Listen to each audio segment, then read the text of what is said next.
नमस्कार, देश की बात में आप सभी का बहुत बहुत स्वागत है।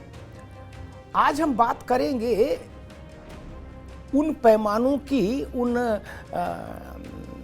कसौटियों की जिन पर भारतीय जनता पार्टी के लोकसभा के सदस्यों को खरा उतरना होगा 2024 के चुनाव में अपनी उम्मीदवारी बनाए रखने के लिए। इस बार भाजपा में ये इम्तिहान पहले की तुलना में ज़्यादा टफ है, क्योंकि पार्टी जीरो टॉलरेंस के सिद्धांत पर चल रही है। जिस भी सांसद के जीतने में जरा भी संशय है, जिसकी जरा भी रिपोर्ट खराब है, उसको तत्काल प्रभाव से घर बैठने का संदेश सुना दिया जाए। अभी लाइन और लेंथ बिल्कुल क्लियर है। मॉनिटरिंग खुद प्रधानमंत्री कर रहे हैं। अभी पिछले दिनों आपने देखा होगा, प्रधानमंत्री ने सांसदों के अलग अलग समूहों से बात की, अलग अलग राज्यों के अलग अलग क्षेत्रों के सांसदों से, अपनी पार्टी के। और एक चीज और भी इस बार नई हो रही है, वो ये कि जिन भी राज्यों में भाजपा के सहयोगी दल हैं, वो नए हों या पुराने हों, वो छोटे हों या बड़े हों, उन सहयोगी दलों की भूमिका, उनको कितना महत्व दिया जाना है, कितना नहीं दिया जाना है, उनको कितनी सीटें भाजपा देगी, कितनी सीटें नहीं देगी, ये सारे विषय भाजपा की केंद्रीय टीम ने अपने पास रखे। राज्यों में जो एक राजनीतिक समीकरण होते हैं ना, पार्टियों के भीतर, गठबंधन के भीतर, वो इस बार बहुत प्रभावी नहीं रहेंगे। जैसे उदाहरण देकर बताता हूं, अनुप्रिया पटेल की पार्टी को उत्तर प्रदेश में कितनी सीटें देनी है, ये दिल्ली तय करेगी, उत्तर प्रदेश ने। ओम प्रकाश राजभर को कितनी सीटें देनी है गठबंधन में, ये दिल्ली तय करेगी, लखनऊ में। उपेंद्र कुशवाहा को कितनी सीटें देनी है बिहार में, ये दिल्ली तय करेगी, बिहार भारतीय जनता पार्टी ने। ये समझिए अंतर, क्योंकि भाजपा का शिखर नेतृत्व तो कोई चांस नहीं लेना चाह रहा। जब से विपक्षी दलों का गठबंधन बना है, ठीक है, भारतीय जनता पार्टी आक्रामक तेवरों के साथ मैदान में है और वो कह रही है कि इस गठबंधन से कोई फर्क नहीं पड़ता, लेकिन हाँ, इतना जरूर है कि बड़े विपक्षी दल और छोटे विपक्षी दल मिला के करीब 2 दर्जन से ज्यादा दल एक मंच पर आए। इसलिए भारतीय जनता पार्टी इस सच्चाई को मानकर अपनी आगे की चुनावी रणनीति तय कर रही है कि मुकाबला कड़ा हो सकता है। अभी चुनाव में समय है, लेकिन मुकाबला कड़ा भी हो सकता है। एक तरफा चुनाव नहीं, और जब एक तरफा चुनाव नहीं, तो भाजपा चाहती है कि उसके उम्मीदवार बिना किसी अन्य समीकरण और सहारे के तय हो। केवल एक ही लक्ष्य हो, जीत सकते हैं तो इन, नहीं जीत सकते तो आउट।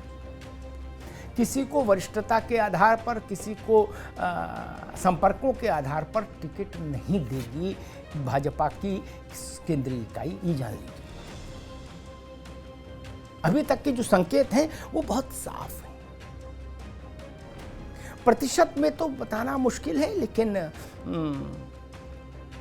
जो संकेत मिल रहे हैं भाजपा के अंतःपुर से, वो संकेत बता रहे हैं कि 35% से ज्यादा लोकसभा के सदस्य बदले जा सकते हैं। यानी उनसे कहा जा सकता है कि अब आप विश्राम करें।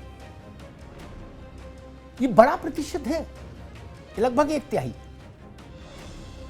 उनके लिए कारण क्या बताए जाएंगे वो पार्टी बाद में तय कर लेगी। लेकिन पार्टी को ये क्लियर है कि अब इन लोगों को चुनाव के मैदान में उतारने से लाभ नहीं होगा।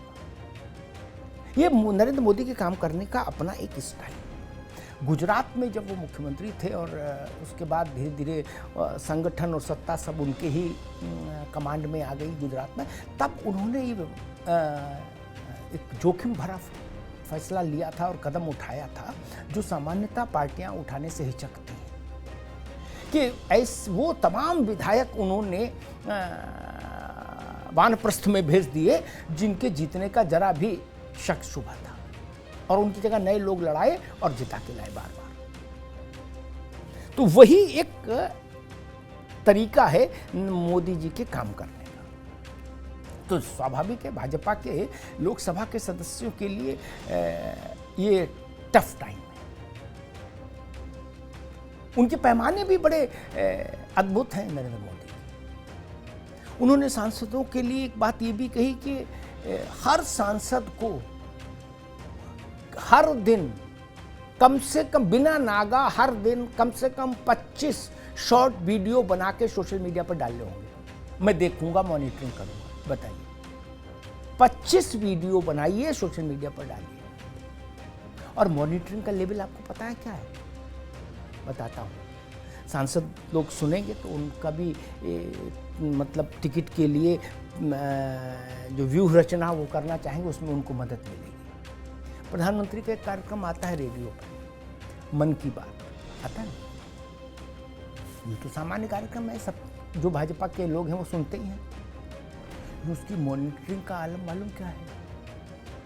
भाजपा में सबसे निचली इकाई बूथ, वहां तक से रिकॉर्ड मंगवाया गया है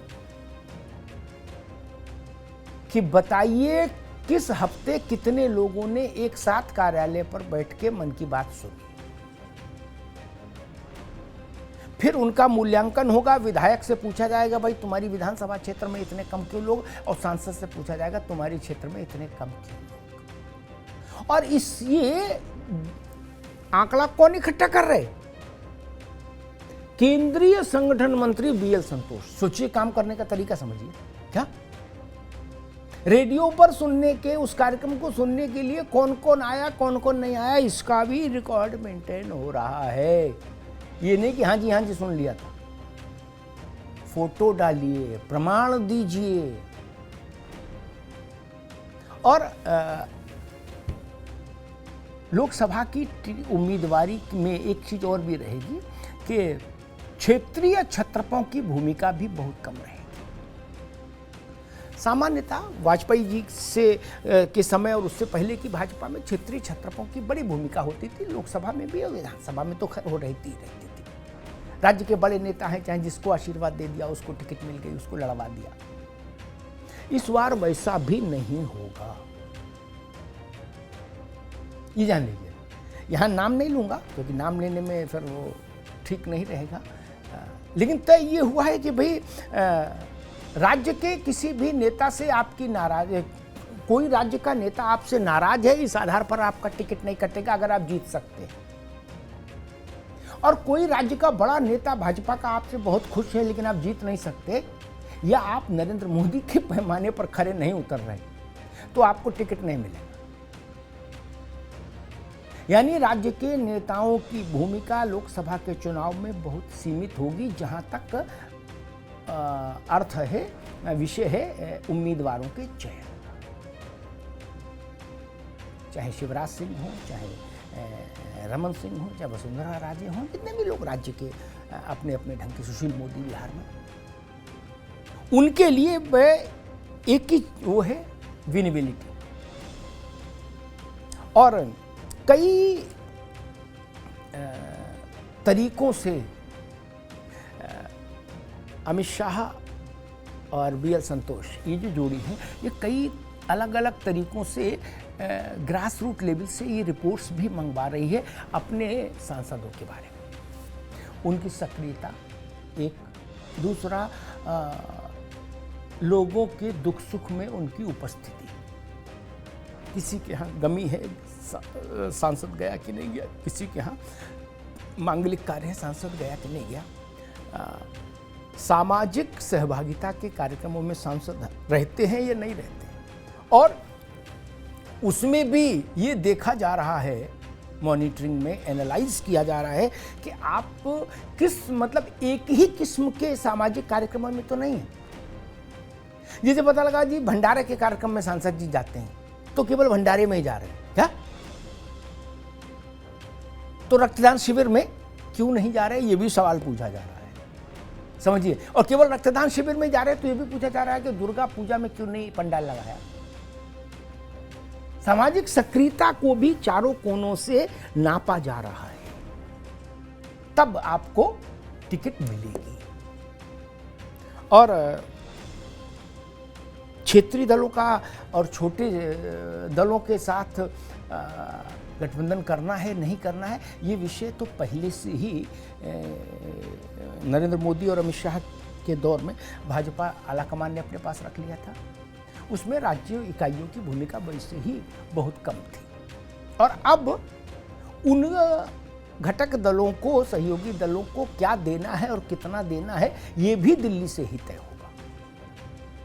इसलिए सब अपना अपना प्रत्यावेदन भी मांझी से लेके और उपेंद्र कुशवाहा से लेके और ओम प्रकाश राजभर तक और अजीत पवार तक सब यहीं लगाएंगे दिल्ली। राज्य के किसी भाजपा मुख्यालय से इस मसले पर निर्णय नहीं होगा। जो निर्णय होगा आलाकमान में ही होगा। तो कुल मिला के मोटी एक तस्वीर ये एक आग का दरिया है और डूब कर जाना है। भाजपा की लोकसभा में दोबारा से टिकट चाहिए। जो मौजूदा सांसद है उनके लिए कह रहा हूँ, नए वाले तो किस्मत आजमाएंगे। तो उसको एक आग का दरिया है, डूब के जाना है। वही पार उतरेगा जो मोदी के क्राइटेरिया पर खरा उतरेगा। धन्यवाद।